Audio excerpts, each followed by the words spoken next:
সরকারি ঘরের লিস্ট অনলাইনে প্রকাশিত হয়েছে এবং সরকারি ঘরের এই প্রকল্প থেকে প্রথম কিস্তির টাকা সবাই পেয়ে গিয়েছে। এবার হচ্ছে দ্বিতীয় কিস্তি টাকা কবে দিবে এ নিয়ে অনেকে চিন্তিত আছেন। তো সরকারি ঘরের লিস্ট অনলাইনে প্রকাশিত হয়েছে এবং এই লিস্টে আপনার নাম আছে কি নেই এটা খুব সহজে আপনি আপনার মোবাইল অথবা কম্পিউটার থেকে দেখতে পারবেন এবং এই লিস্টে নাম যদি থাকে অবশ্যই আপনি টাকা পেয়ে যেতে পারেন। তো লিস্ট কীভাবে দেখবেন বিস্তারিত জানতে ভিডিওটি সম্পূর্ণভাবে দেখতে থাকুন।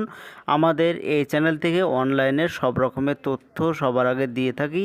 চ্যানেলটিকে সাবস্ক্রাইব করে পাশে থাকবেন যাতে ভিডিওগুলো সবার আগে আপনার কাছে পৌঁছে যায়। ঘরের লিস্টে আপনার নাম দেখার জন্য আপনার মোবাইল অথবা কম্পিউটার থেকে যে কোনো একটি ব্রাউজার ওপেন করবেন এবং সার্চ অপশানে এসে লিখে দেবেন বাংলার বাড়ি। বাংলার বাড়ি এটি লিখে সার্চ করে দেবেন।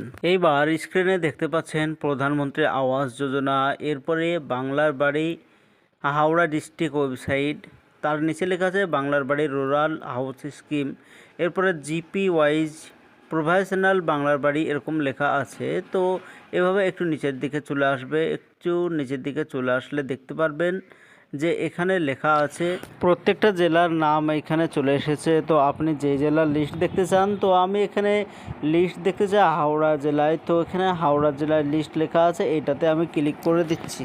এরপরে এরকম একটি পেজ চলে আসবে। তো হাওড়া জেলায় আপনি কোন ব্লকের আপনি লিস্ট দেখতে চান সেই ব্লকটা সিলেক্ট করে পিডিএফে ক্লিক করবেন।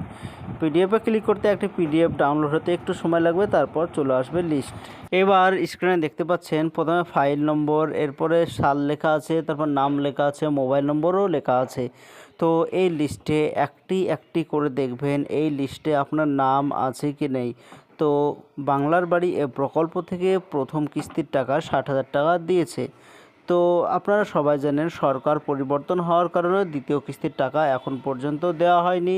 তো বাংলা আবাস যোজনার নামে দ্বিতীয় কিস্তির টাকাটাও দেওয়া হবে এটাই শোনা যাচ্ছে। তো লিস্টে নাম আছে কি নেই ভালোভাবে দেখে নেবেন। এখানে যদি লিস্টে নাম থাকে তো দ্বিতীয় কিস্তির টাকা পেয়ে যাবেন। অথচ এখন বাড়ি বাড়ি গিয়ে ঘর সার্ভে করা হচ্ছে এবং যারা পাওয়ার যোগ্য তাদেরকে টাকা দেওয়া হবে এরকমটাই শোনা যাচ্ছে। তো যারা পাওয়ার যোগ্য তারা অবশ্যই ঘরের টাকা পেয়ে যাবে এবং যারা পাওয়ার যোগ্য নয় তাদেরকে টাকা দেওয়া হবে না। তো এই লিস্টের নাম আছে কিনা একটু ভালোভাবে দেখে নেবেন। তো এটাই ছিল আজকের জন্য ছোট্ট ভিডিও। এরকম নতুন নতুন ভিডিও আমরা এই চ্যানেলে আপলোড দিয়ে থাকি, চ্যানেলটিকে সাবস্ক্রাইব করে পাশে থাকবেন।